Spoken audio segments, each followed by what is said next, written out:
Okay, so we're back. This is worksheet 2.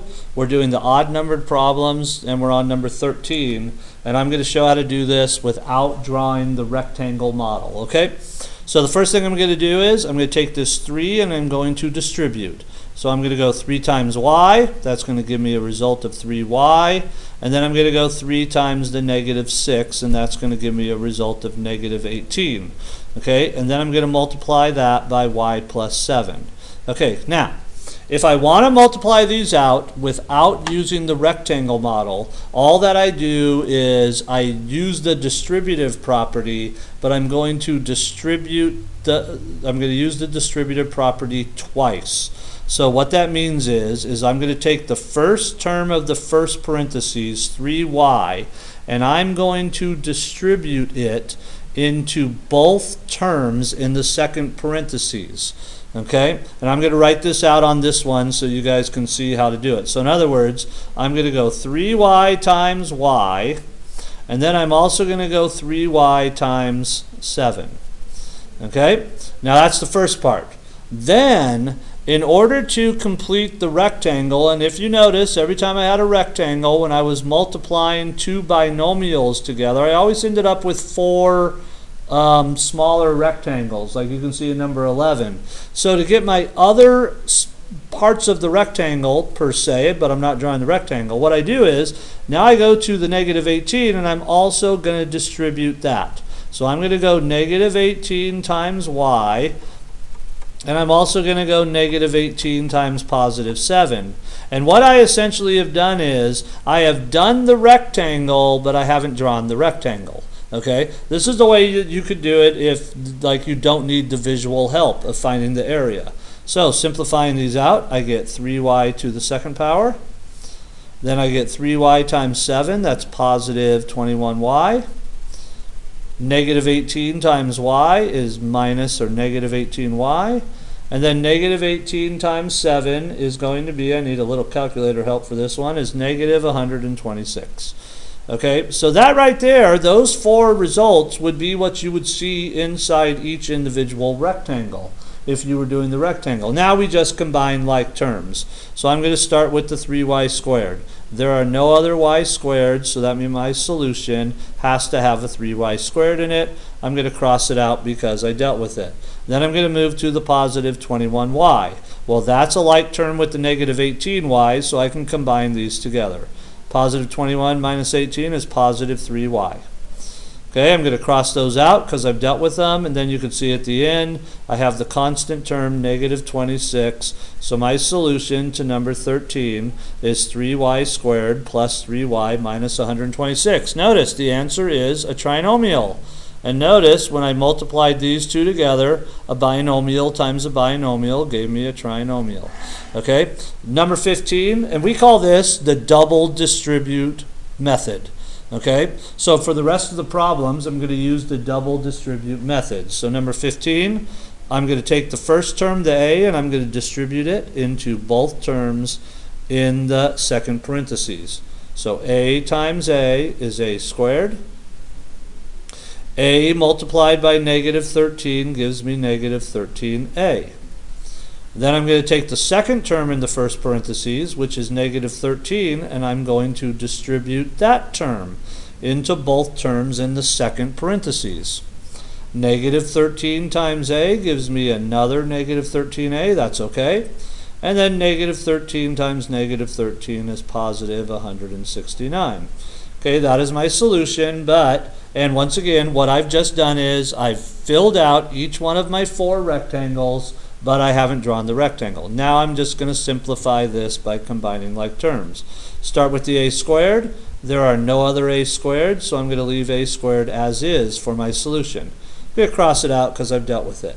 Then I'm going to go to the negative 13a. You can see I have another negative 13a. Those are like terms. They both have a's in them. They both have the same exponent, so I'm going to combine them.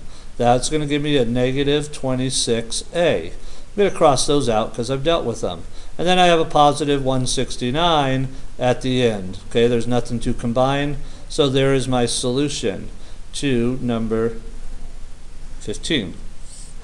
Moving it over to the back side. Number 17. Now if you notice in number 17, I only have one parentheses. Never had this before, but I do have the second power here. So what that second power outside and above the parentheses is really telling me, it's really telling me that I have two parentheses, and in each parentheses it's the exact same thing.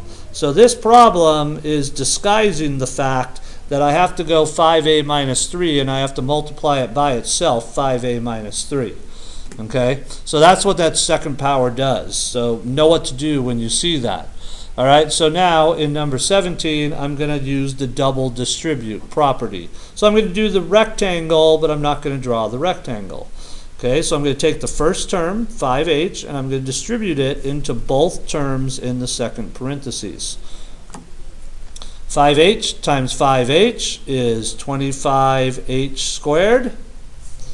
5h times negative 3 is negative 15h. All right, now if I stop right now, I've literally done half of my problem. So I would get 50% right if the teacher was nice enough to grade that. Okay, but I still have to distribute the second term in the first parentheses, the negative 3, into both terms in the second parentheses. Okay, so negative 3 times positive 5h gives me a negative 15h, and then negative 3 times negative 3 gives me a positive 9. All right, now I'm just going to write my final solution, I'm going to combine like terms. So I have a 25h squared, nothing is alike with that, so I'm going to cross that out. I'm going to combine the negative 15h with the other negative 15h. That's going to make negative 30h. I'm going to cross those out because I've dealt with them. And then I have nothing to combine the plus 9 with, so I just write it as is at the end. That is my solution to number 17. Okay, number 19, the first thing I have to do is I have to distribute the 2. So I'm going to take the 2, I'm going to multiply it by the 5c, and I'm going to distribute it into the 1. That's going to give me 10c plus 2. I'm going to put that in parentheses because I have to multiply that by the next quantity, which is the binomial 3c plus 4. Okay, so I'm going to multiply this out by using the double distributing property. So I'm going to take the 10c, I'm going to multiply it by the 3c, and I also have to take the 10c and multiply it into the positive 4. 10c times 3c is 30c to the second power. 10c times positive 4 is going to give me a positive 40c. And now I'm not done, I'm literally halfway done at this point. So now I have to take the second term in the first parentheses and distribute that into both terms in the second parentheses. Positive 2 times 3c is positive 6c. Positive 2 times positive 4 is positive 8. Then my solution would be this simplified. Simplifying it out, I get 30c to the second. Okay, I'm going to combine those terms together. 40c and 6c, that's going to give me a positive 46c. I'm going to cross them out because I've dealt with them, and then I have a plus 8 at the end. So there is my solution to number 19. Okay, once again, notice my solution is a trinomial. So what I'm noticing is, hey, pretty much any time I multiply, or every time so far, I've multiplied a binomial times a binomial, my answers turn out to be a trinomial. Okay, now we get to number 21. We're going to do it the same way. We already have our two parentheses set up, so I'm going to distribute, double distribute. So I'm going to take the first term of the first parentheses, 3n, distribute it into both terms of the second parentheses. 3n times 3n is 9n squared.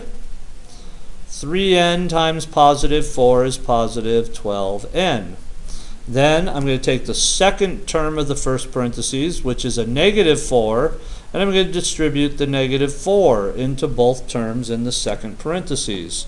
So negative 4 times positive 3n is going to give me negative 12n, and negative 4 times positive 4 is going to give me a negative 16, and then my solution is going to be this expression simplified. Okay, so I'm going to start with the 9n squared. There's nothing like with that, so I'm going to cross it out because I dealt with it. Now, if you notice when I get to this part right here, I have a positive 12n, I have a negative 12n. Those literally would just cancel each other out. So I have a minus 16 at the end. So this is my solution is going to be 19n squared minus 16. And ironically enough, you notice that is the only problem so far that has not had a trinomial as an answer when I multiplied two binomials. And if you notice, the problem that I started off with, I had the same exact numbers inside the parentheses, but I had a minus and a plus. Okay, so we'll notice as we do more of these that when you multiply two binomials together and you have the same exact numbers, but you have a minus and a plus, or plus and a minus, doesn't matter, your answer will come out as just two terms. Okay? All right, number 23. Now, number 23, I'm going to use the distributive property, but because I have a p minus 4, I'm going to double distribute, but I'm going to have to distribute 3 times. So I'm going to have to take this p and I'm going to have to distribute it 3 times because there's 3 terms in that parentheses. Okay, so p times 2p to the second is 2p to the third. P times positive 3p is going to be positive 3p squared. P multiplied by negative 35 is negative 35p. Okay, so I'm not done yet because now I have to take the second term, the negative 4, and I'm going to have to distribute the negative 4 3 times into all 3 of those terms. All right, negative 4 times positive 2p squared, that's a negative 8p squared. Negative 4 times positive 3p is negative 12p. And negative 4 times negative 35 is going to be a positive 140. Okay, now to write my final solution, I'm just going to combine like terms. And I'm going to always start with the highest degreed exponent. So I have a 2p to the third. There is nothing like 2p to the third, so I'm going to cross that off because I'm done. Then I'm going to go to the p to the seconds. You notice I have a 3p to the second. I also have a negative 8p to the second. So even though they're not next to each other, I can combine them. Positive 3 minus 8 is negative 5. I leave the p and I leave the second power as is. I'm going to cross those out because I've dealt with them. Then I move to the p's. I have a negative 35p. I can combine that with the negative 12p because they both have the same variable, p. Okay, and they have the same exponent of 1. Negative 35 minus 12, that's negative 47. I leave the p as is. I'm going to cross those out because I've dealt with them, and at the end I have a positive 140. So that would be number 23's solution. Okay, number 25, got a couple more to go. Now in number 25, if you notice, I have the longer part, the trinomial, in the front. Then I have the binomial in the back, okay? So there's 2 ways you could do this one. I'm just going to keep being consistent with what I'm doing. I'm going to take the first term, and I'm going to, which is 5t squared, and I'm going to distribute, like this. So I'm going to distribute it into both terms. 5t squared times 6t is going to give me 30t to the third power. Then 5t squared times negative 1 gives me negative 5t to the second power. Okay, then I'm going to go to the next term, which is 3t, and I'm going to distribute that. So I'm going to go 3t, I have to multiply it by 6t, and I have to multiply 3t times negative 1. 3t times 6t gives me positive 18t squared. 3t times negative 1 gives me negative 3t. Okay, now I'm not done because now what I have to do is I now have to take this third term, negative 11, and I have to distribute the negative 11 into the 6t and into the negative 1. Negative 11 times positive 6t gives me negative 66t. Negative 11 times negative 1 gives me positive 11. Now to write my solution, I'm just going to combine all like terms, starting with the highest exponent. So I have 30t to the third, or 30t cubed. I have no other t cubes, so I've dealt with it. I leave it as is. Then I go to the t squareds. You can see I can combine those two together. Negative 5 plus 18, that gives me positive 13. I leave the t and I leave the second power as is. Cross those out, I've dealt with them. Then I can combine the negative 3t with the negative 66t. That's going to give me negative 69t. Okay, cross those out because I've dealt with them. And then at the end I have a positive 11. That would be my solution to number 25. Pretty long solution, okay, but this is a pretty in-depth problem. All right, 27. So now in 27, you notice that we are multiplying 3 binomials together. So what do I have to do in this problem? Well,